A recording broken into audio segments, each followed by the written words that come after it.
Sa voix est celle de nos émois, 35 ans de carrière, 14 albums vendus à 25 millions d'exemplaires dans le monde entier et toujours une variation sur le même thème. L'amour, celui qui rend fou, roi ou soldat quand il est là, celui qui nous laisse à terre quand il s'en va. Son nouvel album s'intitule Je suis là. Elle qui est née d'un piano et d'une voix, Lara Fabian est en aparté. Bonjour Lara Fabian. Bonjour. Bienvenue en aparté. Merci beaucoup, merci Ravie de vous accueillir ici. de me recevoir. Je suis ravie et c'est vrai, je le livre aux téléspectateurs, je vous le disais en off, je trouve que ça vous va bien d'être dans cet espace. J'ai hâte vraiment, je suis ravie d'être ici. Merci infiniment de Écoutez, m'accueillir. Je peux m'asseoir? mais je vous en prie, alors Oui. il y a un petit loupé, c'est vrai, Oui. c'est que j'ai pas suffisamment de guirlandes et de boules de Noël à disposition. Alors je m'en veux parce que j'avais une malle. Je Mais l'ai cherché justement. non mais en fait, en vrai, vous êtes Oui. déjà prête? Vous êtes déjà sur ce coup-là ou pas? Parce que je sais que vous y mettez vraiment du soin, hein. Vous en avez Alors, des malles pleines ou pas? alors j'en ai. Alors, je vous cache pas que j'ai fait un peu de ménage dans cet excès, mais ça reste quand même ancré à une magie. Pour moi, il y a quelque chose que je trouve absolument hypnotisant, rassurant. C'est comme si cette partie de l'enfant en moi ne s'était absolument jamais éteinte. Et cet endroit-là de ma vie, Noël représente cet endroit-là de ma vie, en fait. Vous avez un souvenir à nous livrer, un souvenir de Noël particulièrement marquant? Hmm. Alors, pour moi, je vous dirais, il y en a plusieurs. Mais peut-être qu'un des souvenirs les plus marquants, euh, c'est un Noël en Italie, avec toute la famille. Et où les femmes passent 3 4 jours à cuisiner une foule de choses exceptionnellement délicieuses qui mettent tout le monde en joie, bien plus que les cadeaux eux-mêmes. En fait, j'ai envie de vous dire, les vrais cadeaux, c'est la bouffe. Et où moi, j'ai le droit de participer à créer toutes ces choses. Et puis cette magie incroyable où la légende raconte, narre, qu'on éteint les lumières à minuit, parce que jusque-là, les cadeaux au pied du sapin sont vides. On allume la lumière. Et à minuit 1, les cadeaux se sont remplis. Ah Et j'ai oui. ce souvenir vraiment ultra précis, ouais, de ce moment-là. Alors, je suis désolée, je vais vous faire relever, mais j'aimerais bien vous amener doucement mais sûrement vers le comptoir, parce que ce comptoir, il a une place centrale aussi. La cuisine a une place centrale dans votre vie, Oui, dans votre construction, dans votre héritage aussi. Bien sûr, il y a l'alimentation, les mets italiens, les recettes, l'antipasti. On vous a proposé des petites choses, bien oh, entendu, avec de l'huile d'olive, hein, toujours, je- quasiment toujours. toujours, toujours. Vous savez, moi, l'huile d'olive, c'est vraiment, pour moi, n'a pas que des vertus gastronomiques. Pour moi, ça a des vertus médicinales. Je trouve que l'huile d'olive, on peut en mettre sur le visage, on en met sur les cheveux. Enfin, c'est parce que, et puis, je sais pas, comment on se sent quand on goûte une bonne huile d'olive? C'est pas la nature qui explose en bouche, c'est merveilleux, non? Alors nous, on a envie d'en savoir encore plus, évidemment, de vos talents de cuisinière, parce que vous avez, et quand on parle de cuisine, j'ai envie qu'on soit directement déplacé en Sicile, à Catane, au pied de l'Etna. C'est là où vous êtes vraiment enfant, les premières années de votre vie, avec une maman qui cuisine, on l'a dit aussi. Avec aussi une disparité chez vous.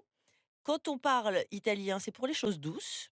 Et profonde d'ailleurs, et québécois quand vous vous énervez. J'aurais presque dit l'inverse, parce que souvent on peut jurer en italien.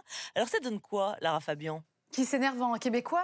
Qui s'énerve en québécois et qui est dans la poésie ou dans le sentiment en italien? Allora, nella poesia il sentimento in italiano è una cosa che slega ogni stress, che permette una comunicazione più profonda, più romantica. Mmh. Ça serait ça. Ah oui, ça marche Et, bien. et puis, voyons donc, tu vas pas faire ça, voyons donc, ça se peut pas. Colline, quand même. Et on dirait que ce chant du Québécois crée une distance avec la colère et permet de chanter chanter son énervement avec presque une touche de joie, de légèreté. Voilà. Là, je viens Bon, de m'asseoir et je viens de découvrir bah oui. l'Etna. Eh oui. Et il Duomo di Catania. Et je vois la ville qui est ma ville, mais c'est la ville aussi surtout de naissance de ma maman Ouais. et de mon mari. Maria Voilà. Luisa, votre maman, bien sûr. Mm. Il y a une table avec des décorations et je crois que on a un petit paquet là qui tombe à peu près bien. Normalement, sur une table chez Lara Fabian, il y a quelques accessoires, quelques éléments. Si vous voulez l'ouvrir, Lara Fabian, c'est Bien presque un sûr. cadeau à l'assiette, hein, comme on dit. Alors, vous avez vu, en plus, quand je suis rentrée, la première chose que j'ai fait, je suis venue me servir une tisane. C'est vrai. Moi, j'aime tellement ça. Ma che belle che sono. J'adore. Ah oui, moi, alors, je ne peux pas vivre sans bougies. Ah, bah voilà. Donc, pour venir compléter votre collection, Elles sont sublimes, Nathalie. Merci bon, bah, beaucoup. formidable. Écoutez, tant mieux si on a fait le bon choix. Voilà, vous pourrez penser à nous au prochain dîner. Elles sont splendides. Et comment? Et en plus, ce sont les couleurs parfaites pour la maison chez nous. Ouais. On peut voir davantage, Lara Fabian, vous pouvez nous montrer Oui, en les sortant de la boîte? bien sûr. Voilà, regardez. Le crème, Voilà, une caramel, petite ambiance, une touche rouille. automnale, Superbe. C'est mais absolument superbe. chaleureuse. Bon, alors Ouais. merci, en tout cas, on C'est espère moi. effectivement qu'elles vont pouvoir trouver Oh, leur place. Hem, c'est intéressant chez vous parce qu'évidemment la cuisine, elle est au cœur, j'allais dire, de votre façon de vivre, de votre héritage aussi. Mais il y a eu parfois des rapports contrariés et vous l'avez oui, dit très librement. oui. Vous l'avez même, raconté comme si vous aviez envie de peut-être d'éclairer certains jeunes, d'alerter. Il y a eu 7 longues années où, il y a eu parfois des semaines sans s'y alimenter ou quasiment sans s'alimenter, hein. Oui, oui, c'est plus un secret, j'en ai parlé, j'ai Dans ce souffert. livre qui s'appelle «Tout», Oui, ouais, ouais, tout à c'est fait. là. Ouais. Heu, Tout, je passe à table, en fait. Je trouvais que c'était une belle idée de le raconter comme ça. Oui, j'en parle parce que, ça peut ouvrir une porte ou, éteindre un silence, permettre la communication. Il y a beaucoup de gens qui souffrent de désordre alimentaire, plus ou moins c'est plus ou moins tabou, je vous dirais, Encore, vous trouvez? surtout à un certain âge. Ouais. Oui, je pense que quand on est adolescent, peut-être un peu moins, mais moi, ça m'est arrivé tard, j'avais la trentaine, j'avais 30 ans. Donc c'était compliqué, d'être une personne définie comme étant mature, Adulte. adulte et qui tout d'un coup souffrait de ce véritable problème. Parce que parfois Mmh. c'était, je crois, un quartier de pommes par Ouais. jour? Ouais, je découpais une pomme en 7 quartiers. Il y avait le nom de chaque journée de la semaine sur un petit cure-dent, ouais, avec un petit drapeau. Oui, parfois il y avait ça, puis parfois il y avait tout l'inverse. Ouais.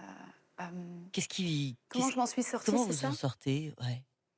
Alors, ce qui me vient à l'esprit très fort, c'est vraiment un collier de perles de femmes. Des femmes qui se sont succédées les unes derrière les autres. Euh, il y a des Lise, des Suzanne, des Isabelle, des Lynn, il y a des Noé. Voilà, je vois tous ces visages, en fait, qui tout d'un coup, il n'y a rien de plus fort dans la vie que la volonté d'aller mieux. Elle ouvre les portes de tous ceux qui sont prêts à vous aider. Ouais. Alors la sororité, on entend, puisque évidemment les femmes ont joué un rôle, la sororité, la générosité, l'universalité aussi, c'est ce qu'on retrouve là dans votre nouvel album justement, Lara Fabian. Alors quelques chiffres qui donnent le tournis, 35 années de carrière, 25 millions d'exemplaires vendus et un 14e album, Je suis là, qui sort le 29 novembre prochain. J'aimerais qu'on en écoute un extrait si vous le voulez bien. Votre nouveau single s'appelle Je t'ai cherché. J'ai l'impression que c'est une déclaration d'amour avec le temps qui passe. Mais vous allez me dire précisément, regardons. Hmm. Le jour où je t'ai perdu, il te manquait de l'espace. Si seulement je l'avais vu, je t'aurais laissé la place. T'étais où? T'étais où? Toutes ces années passées sans toi, je t'ai cherché, tu n'étais plus là. T'étais où? T'étais où? J'avais tellement besoin de toi, je t'ai cherché. Une déclaration d'amour avec le temps qui passe, qui sépare, et puis les retrouvailles. Ça Oui, ressemble à ça, non? oui, c'est vraiment ça. C'est vraiment ça, Nathalie. C'est la force que le temps apporte à l'amour, en fait. On est parfois très impatient avec le temps, on lui concède peu d'espace, on ne mesure pas vraiment son pouvoir, parce qu'on a toujours, en fait, besoin d'aller à un autre endroit, bien souvent, que celui où on se trouve. Donc, je parle de nouveau de présence. Et l'amour, comme l'amour, je sais qu'on banalise souvent ce sujet, on le caricature, euh, mais l'amour pour moi, c'est le cinquième élément. Ouais. C'est quelque chose qui nous précède, quelque chose qui va infiniment plus vite que nous, qui comprend beaucoup plus vite que nous. Vous parlez d'amour, évidemment, cinquième élément pour vous, dites-vous, Lara Fabian. Vous êtes engagée aussi. Et là, on vous retrouve aux côtés de Vita. qui signait aussi avec vous, un titre, qui s'appelle «C'est pas comme ça», Mmh. sur les violences conjugales. Est-ce que c'est ton cœur qui s'arrête quand tes poings se serrent là, quand mon corps se débat? Hem, il était important pour vous de raconter ça aussi? Alors, c'est vrai qu'on passe de l'amour à la violence À l'amour qui abîme, oui. à l'amour à la violence qui peut le faire, bah, qui peut l'assassiner en fait, en d'autres mots. Heu, oui, c'était important pour répondre à votre question, non pas parce que ça me concerne, en premier lieu, mais parce que ça me concerne dans un cercle plus vaste. Voilà. Un, parce que je suis une femme. 2, parce que c'est quelque chose que j'ai pas vécu de l'intérieur, mais j'ai vécu, hem, d'une autre façon. Et ce qui me bouleverse, en fait, en l'ayant vécu d'une autre façon, au travers de cette histoire que je raconte, dont je me fais la narratrice, c'était de voir l'amour qui se manifestait malgré tout. C'est-à-dire la croyance dans cette violence que l'amour pouvait gagner. Que donc, et c'est pour ça que dans la chanson, j'écris: «L'amour, c'est pas comme ça», heu, parce que ça signifie que néanmoins, il y en a encore, malgré cette violence. C'est-à-dire que bien souvent, quand les femmes sont dans cette situation-là, elles cherchent à contrecarrer cette violence, elles cherchent à éteindre cette violence en utilisant leur force d'amour, leur pouvoir d'aimer. Aujourd'hui, en parler, ça peut faire mal, mais ça peut parfois aussi mettre cette relation entre la violence et l'amour en lumière d'une autre façon. Dans cette chanson, j'essaie de mettre cette relation entre la violence et l'amour en lumière d'une autre manière. J'essaie de me mettre en fait pas juste à la place de celui ou celle qui subit, mais aussi de celui ou celle qui commet cet impair, qui commet cette inacceptable erreur. Voilà. J'essaie de... Briser le silence, vous l'aviez fait il y a 25 ans avec La Différence, Ouais. briser le silence en chanson encore avec, ce morceau, «C'est pas comme ça», co-signé avec, Vita. On va regarder si vous êtes d'accord, une première image, la télécommande est à droite. Lara, bonsoir. Ta Oh mon passion, c'est Dieu. la chanson. La chanson, c'est très très bien, mais il y a également les études, parce que tu manies les deux de front. Oui, les deux. Enfin, il faut bien le faire. Il faut un diplôme. Il faut assurer, quoi. Je sais que tu es passé au Black Bottom, Oui. donc la scène vraiment tout près, parce que le Black Bottom, Ah oui, c'est bien le Black Bottom, mais c'est connaissez vrai Martine, que mais- vous, les chanteurs, vous êtes vraiment en contact avec le public. C'est une dure école, oui. ah oui. C'est la meilleure. Enfin, je crois que c'est la meilleure, le cabaret. c'est la fosse au lion, hein. On est vraiment, Ouais. on est vraiment Ouais, dedans ouais. là. Mais c'est bien, je crois. Il faut bénir tous les gens qui ouvrent ce genre d'établissement. Ça permet à de jeunes artistes de se développer, de montrer aux gens, voilà, je suis là et j'aimerais faire ce métier-là. Je suis là. Est-ce qu'il y a quelqu'un à qui vous aimeriez ressembler dans la chanson française? Beaucoup, il y en a beaucoup. Je dis pas de nom, mais il y en a beaucoup. Oui. On en parle Du look Ouais, ah écoutez, on peut, ma mais mère. en tout cas C'est ma non, non, mère. mais moi ce que C'est je ma mère. retiens quand même, c'est cette manière très posée de répondre à 2 adultes qui sont rompus à l'exercice. Vous non, puisque vous démarrez Ah et vous êtes ouais. extrêmement fluide dans votre propos. Vous savez exactement ce qu'il faut dire ou pas. Enfin, c'est fou, il y a un naturel déconcertant. Vous savez quoi? C'est grâce à vous, en fait, que je le redécouvre, parce que je me suis toujours trouvée tellement maladroite, tellement gauche. Et là, je vois qu'effectivement, j'étais peut-être pas encore tout à fait contaminée par la peur, ou peut-être je me sentais bien, Ouais. même si habillée comme ça, c'est compliqué à comprendre, mais Vous savez déjà, là, alors que vous avez 17 ans, quel sera votre destin? non, non. Je sais ce que je désire, mais je n'ai aucune idée de ce qui m'attend. Non, bien sûr. Vous avez ce don, cette voix, cette intensité, cette faculté à transmettre des émotions. À 18 mois, vous chantiez Mamie Blue de Roger Whittaker, c'est votre maman qui vous l'a raconté? Oui, parce que je m'en souviens pas forcément. En fait, elle me mettait sur la machine à laver pour me coiffer. Elle me faisait des petites couettes très très précises, très très exactes, bien tirées comme elle aimait. Euh, et je chantais Mamie Blue. Ouais. Vous dites que vous saviez pas encore quel était votre destin à 17 ans, mais il y a 5 ans pourtant, vous êtes en voiture avec votre papa et vous écoutez Brenner, chanteuse d'opéra, Ève Brenner, et en sortant de la voiture, vous lui dites: «Je serai chanteuse». Oui, en fait, pour répondre à la question avec plus de précision, est-ce que je m'attendais à ce qu'est devenu mon destin? C'est pour ça que je vous ai dit non, Mmh. parce qu'on ne peut pas imaginer comment le chemin La carrière, voilà, le tour que ça allait prendre, bien exact, sûr. ce que sera le chemin à la carrière. Mais que je le savais en mon cœur, en mon âme, que j'étais ça, que ça m'avait choisi, que cette voix avait été un cadeau incroyable, que j'étais ça, simplement un peu comme je suis née avec les yeux marrons. Je savais que j'étais chanteuse. Ça, oui, depuis 5 ans, ça c'est vrai. Et alors vos parents, quand, vous commencez à chanter dans les pianos-bars et que vous n'êtes pas majeur, hein, vous avez même pas 15 ans, à Bruxelles, entre autres, comment ils voient ça? Comment ils gèrent ça? Parce que c'est pas évident de laisser sa petite faire son Non. chemin. Ben, de façon très paradoxale. Je vous dirais, ils sont là tous les deux. Papa est très heureux de pouvoir m'accompagner à la guitare, d'être, entre guillemets, à la fois un peu le musicien qui est avec moi et en même temps le papa qui est avec moi. Et maman, elle veille à ce que rien ne déborde et à ce que, quoi qu'il arrive, je rentre bien au chaud le soir et que je continue surtout à aller à l'école les lundis matins. Donc, et en fait, c'est cette dichotomie, c'est ce paradoxe qui m'a donné l'équilibre. C'est grâce au fait que j'avais pas des groupies à la maison qui étaient fans de leur fille, mais j'avais des personnes dont la conscience était celle de, là encore une fois, de la transmission et de la protection. Je pense que je suis rentrée dans ce métier avec le juste enthousiasme, voilà, le juste enthousiasme. Avec un socle, donc c'est ce Oui. qu'on comprend bien Oui. sûr. Et à Oui. 18 ans, vous arrivez 4e au concours de l'Eurovision. Oui, en En 88, 1988, l'année où Céline gagne. triomphe, ouais, exactement. Vous quittez votre famille et là, vous filez au Québec Ouais. avec Rick Allison, votre compagnon de l'époque. Ouais. Bon, alors évidemment, il faut quitter papa-maman, c'est pas simple. Il va y avoir des années compliquées. Vous allez tout faire et là encore, vous finalement, ça va vous permettre de garder les pieds sur terre parce qu'il y a même eu des nuits, je crois, où vous avez dormi dans la Chevrolet. Ouais. Il y a eu 1000 métiers, des petits boulots, Ouais. caissière, etc. Vous avez tout tenté. Et puis, ce soir-là, moins 58 degrés, il neige, tous les Québécois sont bloqués devant leur télé, en tout cas à leur domicile. Ouais. Grosse tempête. Ouais. Et vous, eh bien, vous êtes invité à chanter une chanson que vous adorez.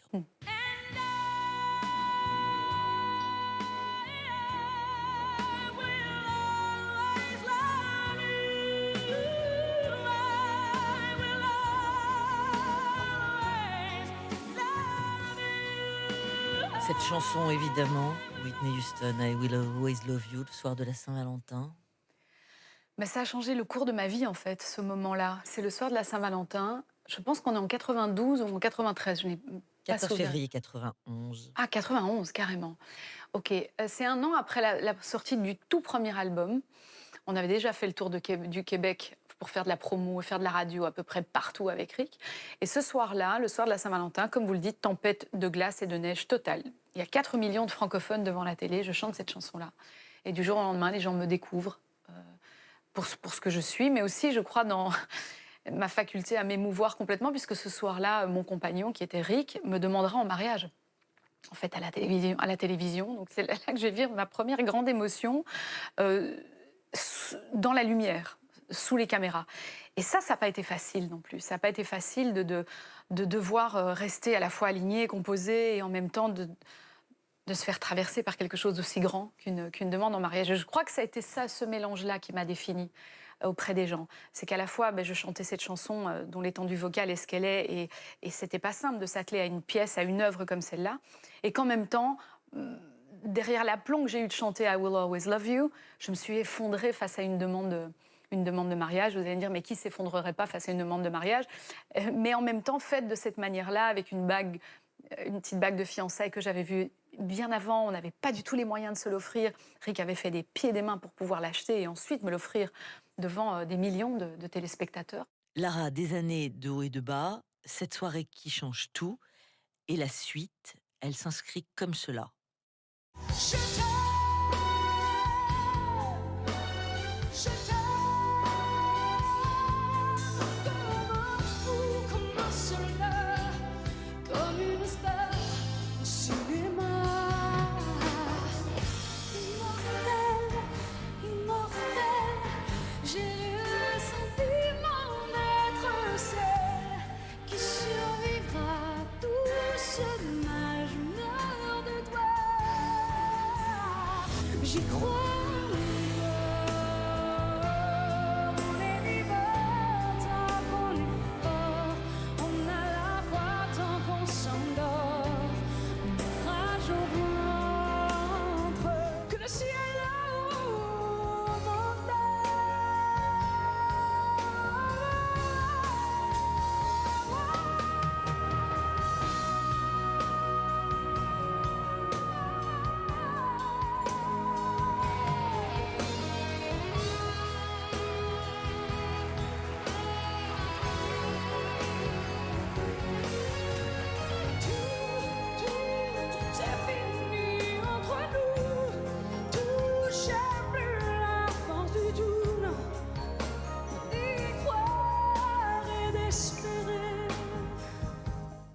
L'amour qui brûle, l'amour de tous les possibles et puis l'amour qui peut nous laisser à terre aussi, c'est aussi ce que vous avez vécu et c'est aussi ce qui a nourri votre discographie, Lara Fabian et votre créativité. Oui, c'est comme je vous le disais précédemment, c'est un sujet qui pour moi ne tarit jamais d'intérêt. Je le vis, je le ressens. Je suis devenue maman dans ma vie. J'ai connu une autre facette de ce qu'est l'amour. Parce que l'amour, on ne parle pas que de l'amour amoureux. Pour moi, l'amour, c'est au sens large, agapé.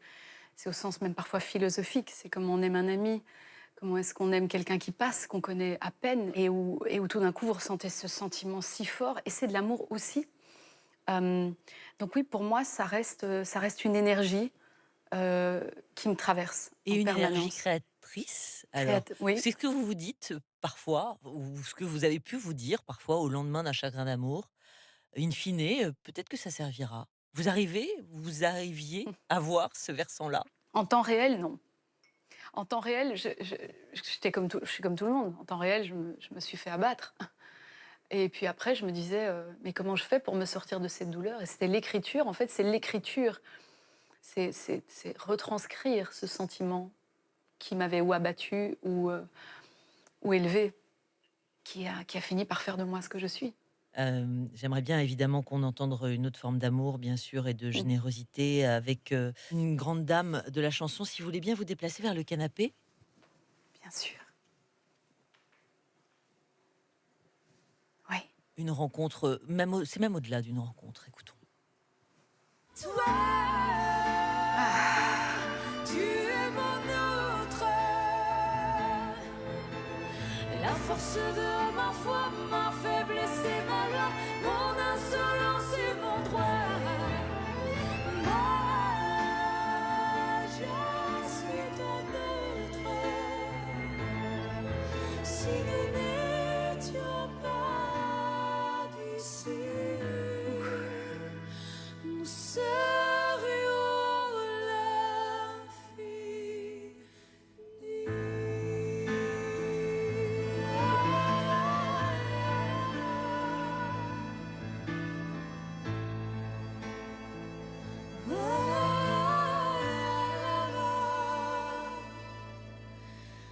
Et si l'un de nous te tombe,